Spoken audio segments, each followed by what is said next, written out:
या देवी सर्वभूतेषु कात्यायनी रूपेण संस्थिता।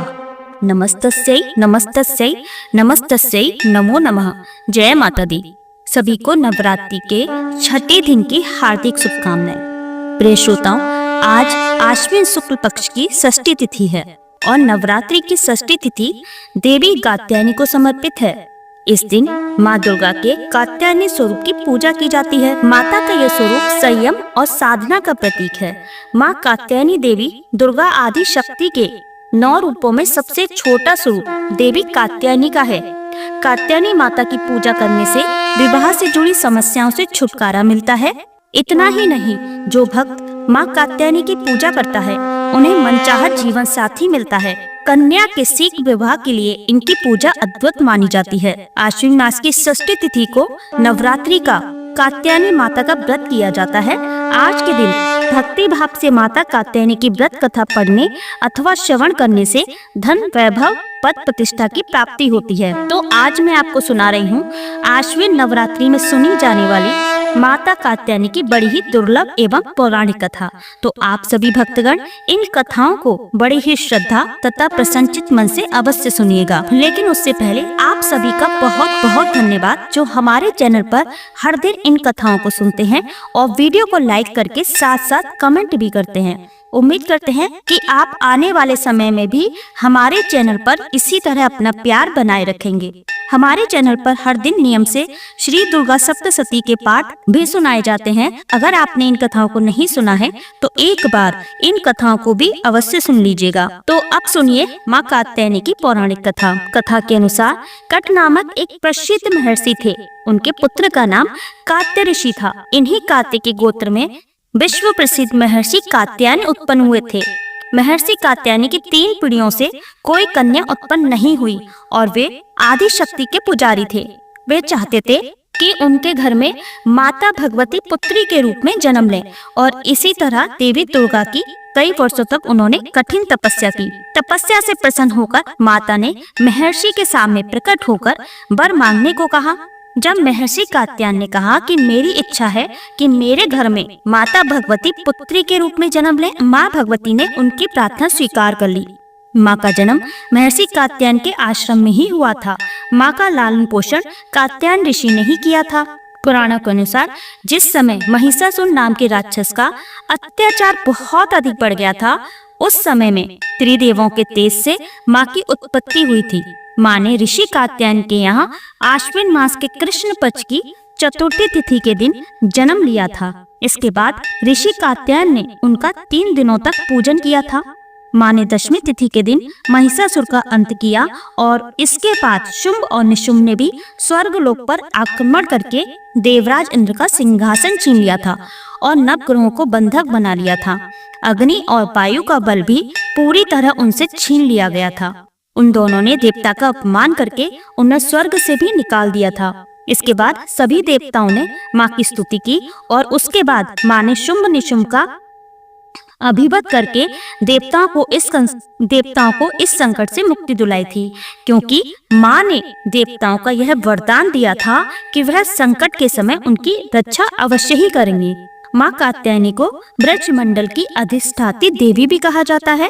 कहते हैं देवी कात्यायनी की कृपा से सभी काम पूरे हो जाते हैं और इन्हें वैद नामक स्थान पर पूजा जाता है। ब्रज के बालों ने अपने प्राण प्रियतम श्री कृष्ण को पति रूप में प्राप्त करने के लिए माँ कात्यायनी की पूजा करके व्रत आरंभ किया। सारी गोपियां सुबह शयन त्याग कर एक दूसरे का नाम लेकर पुकारती, फिर एकजुट होकर आपस में गले में बाहें डालकर ऊंचे स्वर में कृष्ण के गुणगान और लीला कीर्तन करती हुई यमुना तट की ओर चल देती। उनमें आपस में बिल्कुल भी ईर्ष्या द्वेष नहीं था। वे श्री कृष्ण के लिए इतनी व्याकुल हो गई थीं कि माता पिता और गांव वालों का भी इन्हें कोई संकोच नहीं रहा।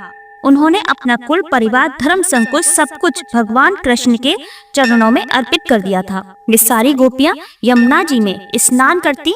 स्नान करने के बाद वस्त्र धारण कर वहीं पर तट पर बालूसी देवी की मूर्ति बनाती। देवी का तन की फिर सुगंधित चंदन, अगरू, कस्तूरी, कुमकुम, अक्षत, पुष्पहार, धूप दीप सुंदर पल्लव निवेद मणि मोती मूंगे आदि से अनेक प्रकार के बाजे बजाकर बड़े मनोयोग से पूजा करती।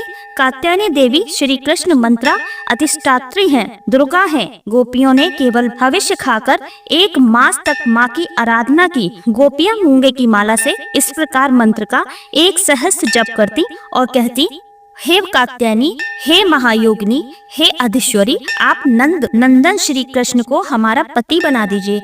हे देवी, हम आपके चरणों में नमस्कार करती हैं। गोपियां सबसे परे हैं क्योंकि वह सर्वस्व निछावर करके श्री कृष्ण से प्रेम करती हैं। ब्रज बालाओं द्वारा की गई निष्ठा पूर्वक व्रत और पूजन से महामाया कात्यायनी प्रसन्न हो गई। तब भगवान कृष्ण ने उन सभी गोपियों से कहा कि हे बालाओं, तुम सती साध्वी हो, तुम्हारा संकल्प, तुम्हारी कामना मुझे पता है, इसलिए अब तुम अपने अपने घरों को वापस लौट जाओ। तुम मेरी पूजा करना चाहती हो। मेरे साथ विहार करने के जिस उद्देश्य से तुम सभी ने यह व्रत रखा था और देवी कात्यायनी की पूजा की थी, तुम्हारा वह मनोरथ आगामी शरद ऋतु की नवरात्रि में फलीभूत होगा।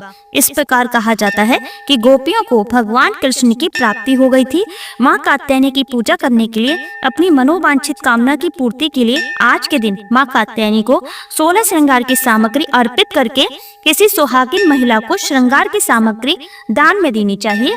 ऐसा करने से यदि विवाह में देरी हो रही हो या दाम्पत्य जीवन में कड़वाहट हो तो वह सारी समस्याएं भी दूर हो जाती हैं।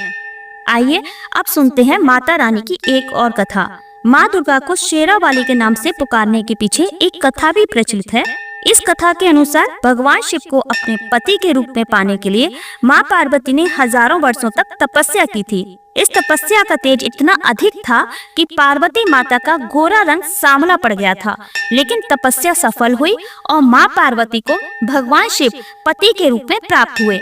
एक बार शाम के समय माँ पार्वती और भगवान शिव एक साथ कैलाश पर्वत पर बैठे हुए थे। तभी हंसी हंसी में माता पार्वती को शिवजी ने काली कहकर पुकारा, लेकिन वह पार्वती जी को बिल्कुल अच्छा नहीं लगा। उन्होंने तुरंत कैलाश पर्वत छोड़ दिया। वह वन में तपस्या करने चली गईं, जिससे उनका गोरा रंग उन्हें वापस मिल जाए। तब वे वन में तपस्या कर रही थी, तब वहाँ एक शेर आ गया और उन्हें खाना चाहता था। लेकिन माता की तपस्या को शेर चुपचाप बैठकर देख रहा था। माता रानी ने वर्षों तक तपस्या की। उनकी तपस्या खत्म होने तक शेर वहीं पर बैठा रहा। माता पार्वती की तपस्या को खत्म करने के लिए शिवजी उनके पास आए। उन्होंने माता को गोरा होने का आशीर्वाद दिया। वरदान पाने के बाद माँ पार्वती स्नान करने के लिए गईं। जब वह स्नान करने गईं, तो उनके शरीर से एक और काले रंग की देवी निकली। इनके निकलते ही माता गौरी हो गईं। इन काली देवी का नाम कौशिकी पड़ गया। फिर माता पार्वती का रंग गोरा हो गया। इससे माता रानी को एक और नाम मिला, जिसे गौरी नाम से जाना जाता है। जब माता पार्वती स्नान करके बाहर आईं, तो अपने तप स्थान पर एक शेर को बैठा हुआ पाया। बाद में उन्हें ज्ञात हुआ कि उनका भक्षण करने आए शेर ने उन्हें अपना ग्रास नहीं बनाया और इतने वर्षों तक उनके समीप बैठा रहा। इस तरह वह भी उनके तप में सम्मिलित रहा। प्रसन्न होकर वर्षों तक तप में साथ देने वाले शेर को उन्होंने अपना वाहन बना लिया। तब से ही माता दुर्गा का वाहन शेर है और उन्हें शेरावाली कहा जाता है। एक बार प्रेम से बोलिए, जय माँ दुर्गा, जय माता रानी, जय माँ शेरावाली, ओम नमः शिवाय। प्रिय श्रोताओं, अब सुनते हैं कन्याकुमारी माता की कथा। प्रिय श्रोताओं, शिव पुराण में लिखित एक बहुत ही प्रसिद्ध कथा के अनुसार बाणासुर नाम के एक असुर ने देवताओं को अपने कुकर्मों से पीड़ित कर रखा था। सभी देवता इस असुर से मुक्ति पाना चाहते थे, लेकिन कोई भी उसे मार नहीं पा रहा था, क्योंकि इस असुर को भगवान शिव की ओर से वरदान प्राप्त था कि उसकी मृत्यु केवल कुंवारी कन्या के हाथों से ही होगी। यह वरदान उसे भगवान शिव की कड़ी तपस्या के बाद मिला था। उसी राक्षस का वध करने के लिए आदि शक्ति की एक अंश से एक पुत्री का जन्म हुआ। इसी पुत्री का जन्म एक राजा के घर हुआ। राजा के 8 पुत्र और एक पुत्री थी। इस पुत्री का नाम रखा गया कन्या। इस कन्या को भगवान शिव से प्रेम हुआ और उन्हें पाने के लिए कन्या ने कठोर तपस्या की। उनकी तपस्या से भगवान शिव प्रसन्न हुए और विवाह का वचन दिया। विवाह की तैयारी शुरू की गई। भगवान शिव तय कार्यक्रम के अनुसार कैलाश से बारात लेकर चल दिए। बारात कन्याकुमारी के लगभग 12 किलोमीटर दूर सुचिंद्र गांव में ठहरी। उधर कन्याकुमारी का विवाह होते देख देवतागण परेशान हो गए कि अब बाणासुर का वध कैसे होगा। पहले तो उन्होंने देवी को समझाने का बहुत प्रयास किया, लेकिन जब वह नहीं तो छल का सहारा लिया गया।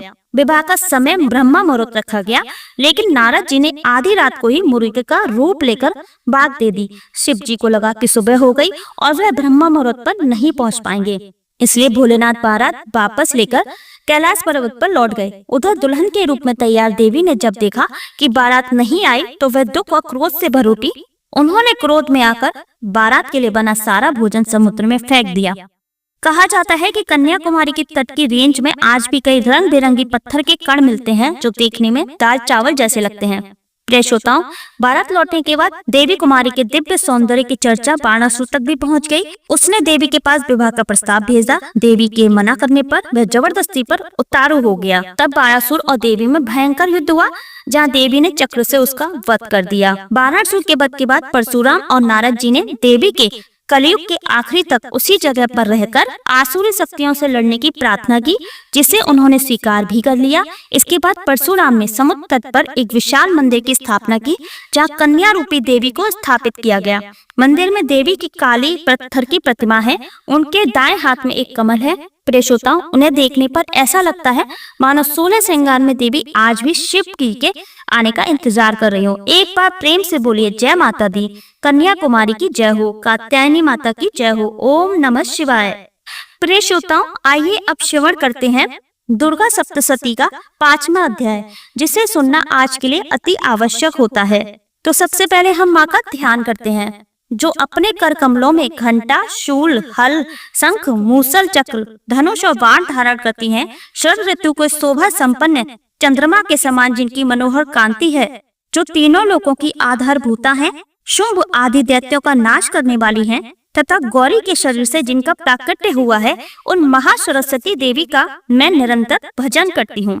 ऋषि कहते हैं, पूर्व काल में शुंभ और निशुंभ नामक असुरों ने अपने बल के घमंड में आकर सचीपति इंद्र के हाथ से तीनों लोकों का राज्य और यज्ञ भाग छीन लिए। वे ही दोनों सूर्य, चंद्रमा, कुबेर, यम और वरुण के अधिकार का भी उपयोग करने लगे। वायु और अग्नि का कार्य भी वे ही करने लगे। उन दोनों ने सब देवताओं को अपमानित, राज्य भ्रष्ट, पराजित तथा अधिकारहीन करके स्वर्ग से निकाल दिया। उन दोनों महान असुरों से तिरस्कृत देवताओं ने अपराजिता देवी का स्मरण किया और सोचा, जगदम्बा ने हम लोगों को वर दिया था कि आपत्ति काल में स्मरण करने पर मैं तुम्हारी सब आपत्तियों का तत्काल नाश कर दूंगी। यह विचार कर देवता गिरिराज हिमालय पर गए और वहां भगवती विष्णु माया की स्तुति करने लगे। देवता बोले, देवी को नमस्कार है, महादेवी शिवा को सर्वदा नमस्कार है, प्रकृति एवं भद्रा को प्रणाम है। हम लोग नियम पूर्वक जगदम्बा को नमस्कार करते हैं। रौद्र को नमस्कार है, नित्य गौरी एवं धात्री को बारंबार नमस्कार है, ज्योतिष्नामयी चंद्र रूपिणी एवं सुख स्वरूपा देवी को सतत प्रणाम है। शरणागतों का कल्याण करने वाली वृद्धि एवं सिद्धि रूपा देवी को हम बारंबार नमस्कार करते हैं। नित्यसी अर्थात राक्षसों की लक्ष्मी, राजाओं की लक्ष्मी तथा सर्वाणी अर्थात शिव पत्नी स्वरूपा आप जगदम्बा को बार बार नमस्कार है। दुर्गा, दुर्गपारा, सारा, सर्वकारिणी, ख्याति, कृष्णा और धूम्रा देवी को सर्वदा नमस्कार है। अत्यंत सौम्य तथा अत्यंत रौद्र रूप देवी को हम नमस्कार करते हैं। उन्हें हमारा बारंबार प्रणाम है। जगत की आधारभूता कृति देवी को बारंबार नमस्कार है। जो देवी सब प्राणियों में विष्णु माया के नाम से कही जाती हैं, उनको नमस्कार है, उनको नमस्कार है, उनको बारंबार नमस्कार है। जो देवी सब प्राणियों में चेतना कहलाती हैं, उनको नमस्कार, उनको नमस्कार, उनको बारंबार नमस्कार है। जो देवी सब प्राणियों में बुद्धि रूप से स्थित हैं, उनको नमस्कार, उनको नमस्कार, उनको बारंबार नमस्कार है। जो देवी सब प्राणियों में निद्रा रूप से स्थित हैं, उनको नमस्कार, उनको नमस्कार, उनको बारंबार नमस्कार है। जो देवी सब प्राणियों में क्षुद्र रूप से स्थित हैं, उनको नमस्कार, उनको नमस्कार, उनको बारंबार नमस्कार है। जो देवी सब प्राणियों में छाया रूप से स्थित हैं, उनको नमस्कार, उनको नमस्कार, उनको बारंबार नमस्कार है। जो देवी सब प्राणियों में शक्ति रूप से स्थित हैं, उनको नमस्कार, उनको नमस्कार, उनको बारंबार नमस्कार है। जो देवी सब प्राणियों में तृष्णा रूप से स्थित है, उनको नमस्कार, उनको नमस्कार, उनको बारंबार नमस्कार है। जो देवी सब प्राणियों में शांति रूप से स्थित हैं, उनको नमस्कार, उनको नमस्कार, उनको बारंबार नमस्कार है। जो देवी सब प्राणियों में जाति रूप से स्थित हैं, उनको नमस्कार, उनको नमस्कार, उनको बारंबार नमस्कार है। जो देवी सब प्राणियों में लज्जा रूप से स्थित हैं, उनको नमस्कार, उनको नमस्कार, उनको बारंबार नमस्कार है। जो देवी सब प्राणियों में शांति रूप से स्थित हैं, उनको नमस्कार, उनको नमस्कार, उनको बारंबार नमस्कार है। जो देवी सब प्राणियों में श्रद्धा रूप से स्थित हैं, उनको नमस्कार, उनको नमस्कार, उनको बारंबार नमस्कार है। जो देवी सब प्राणियों में कांति रूप से स्थित हैं, उनको नमस्कार, उनको नमस्कार, उनको बारंबार नमस्कार है। जो देवी सब प्राणियों में लक्ष्मी रूप से स्थित हैं, उनको नमस्कार, उनको नमस्कार, उनको बारंबार नमस्कार है। जो देवी सब प्राणियों में प्रति रूप से स्थित है, उनको नमस्कार, उनको नमस्कार, उनको बारंबार नमस्कार है। जो देवी सब प्राणियों में स्मृति रूप से स्थित है, उनको नमस्कार, उनको नमस्कार, उनको बारंबार नमस्कार है। जो देवी सब प्राणियों में दया रूप से निस्थित है, उनको नमस्कार, उनको नमस्कार, उनको बारंबार नमस्कार है। जो देवी सब प्राणियों में दृष्टि रूप से स्थित है, उनको नमस्कार, उनको नमस्कार, उनको बारंबार नमस्कार है। जो देवी सब प्राणियों में माता रूप से स्थित है, उनको नमस्कार, उनको नमस्कार, उनको बारंबार नमस्कार है। जो देवी सब प्राणियों में भ्रांति रूप से स्थित है, उनको नमस्कार, उनको नमस्कार, उनको बारंबार नमस्कार है। जो देवी के इंद्रिय वर्ग की अधिष्ठात्री देवी एवं सब प्राणियों में सदा व्याप्त रहने वाली हैं, उन व्याप्ति देवी को बारंबार नमस्कार है। जो देवी चैतन्य रूप से इस संपूर्ण जगत को व्याप्त करके स्थित हैं, उनको नमस्कार, उनको नमस्कार, उनको बारंबार नमस्कार है। पूर्व काल में अपने अभिष्ट की प्राप्ति होने से देवताओं ने जिनकी स्तुति की तथा देवराज इंद्र ने बहुत दिनों तक जिनका सेवन किया, वह कल्याण की साधन भूता ईश्वरी हमारा कल्याण और मंगल करे तथा सारी आपत्तियों का नाश कर डाले। उत्तर दृष्टों से सताए हुए हम सभी देवता जिन परमेश्वरी को इस समय नमस्कार करते हैं तथा जो भक्ति से विनम्र पुरुषों द्वारा स्मरण की जाने पर तत्काल ही संपूर्ण विपत्तियों का नाश कर देती हैं, वे जगदम्बा हमारा संकट दूर करें। ऋषि कहते हैं, राजन, इस प्रकार जब देवता स्तुति कर रहे थे, उस समय पार्वती देवी गंगा जी के जल में स्नान करने के लिए वहां आई। उन सुंदर बाहों वाली भगवती ने देवताओं से पूछा, आप लोग यहाँ किसकी स्तुति कर रहे हैं? तब उन्हीं के शरीर को से प्रकट हुई शिवा देवी बोली, शुंभ दैत्यों से तिरस्कृत और युद्ध में निशुंभ से पराजित हो यहाँ एकत्रित हुए ये समस्त देवता यह मेरी ही स्तुति कर रहे हैं। पार्वती जी के शरीर कोश से अंबिका का प्रादुर्भाव हुआ था, इसलिए वे समस्त लोकों में कौशिकी कही जाती हैं। कौशिकी के प्रकट होने के बाद पार्वती देवी का शरीर काले रंग का हो गया, अतः वे हिमालय पर रहने वाली कालिका देवी के नाम से विख्यात हुई। तदंतर शुंभ निशुंभ के भृत्य चंड मुंड वहां आए और उन्होंने परम मनोहर रूप धारण करने वाली अंबिका देवी को देखा। फिर वे शुंभ के पास जाकर बोले, महाराज, एक अत्यंत मनोहर स्त्री है जो अपनी दिव्य कांति से हिमालय को प्रकाशित कर रही है। वैसा उत्तम रूप कहीं किसी ने भी नहीं देखा होगा। असुरेश्वर, पता लगाइए वह देवी कौन है और उसे ले लीजिए। स्त्रियों में तो वह रत्न है, उसका प्रत्येक अंग बहुत ही सुंदर है तथा वह अपने श्री अंगों की आभा से संपूर्ण दिशा में प्रकाश फैला रही है। दैत्यराज, अभी वह हिमालय पर ही मौजूद है, आप उसे देख सकते हैं। प्रभु, तीनों लोकों में मणि, हाथी और घोड़ों आदि जितने भी रत्न हैं, वे सब इस समय आपके घर में शोभा पाते हैं। हाथियों में रत्नभूत ऐरावत, यह परिजात का ब्रज और यह उच्चेश्वरा घोड़ा, यह सब आपने इंद्र से ले लिया है। हंसों से जुटा हुआ यह विमान भी आपके आंगन में शोभा पाता है। यह रत्नभूत अद्भुत विमान जो पहले ब्रह्मा जी के पास था, अब आपके यहाँ लाया गया है। यह महापद्म नामक निधि आप कुबेर से छीन लाए हैं। समुद्र ने भी आपको किनंजलि की नाम की माला भेंट की है, जो केसरों से सुशोभित है और जिसके कमल कभी कुम्हालते नहीं हैं। स्वर्ण की वर्षा करने वाला वरुण का छत्र भी आपके घर में शोभा पाता है तथा यह श्रेष्ठ रथ जो पहले प्रजापति के अधिकार में था, अब आपके पास मौजूद है। दैत्यसर, मृत्यु की उत्क्रांतिदा नाम वाली शक्ति भी आपने छीन ली है तथा वरुण का पास समुद्र में होने वाले सब प्रकार के रत्न आपके भाई निशुंभ के अधिकार में हैं। अग्नि ने भी स्वतः शुद्ध किए हुए 2 वस्त्र आपकी सेवा में अर्पित किए हैं।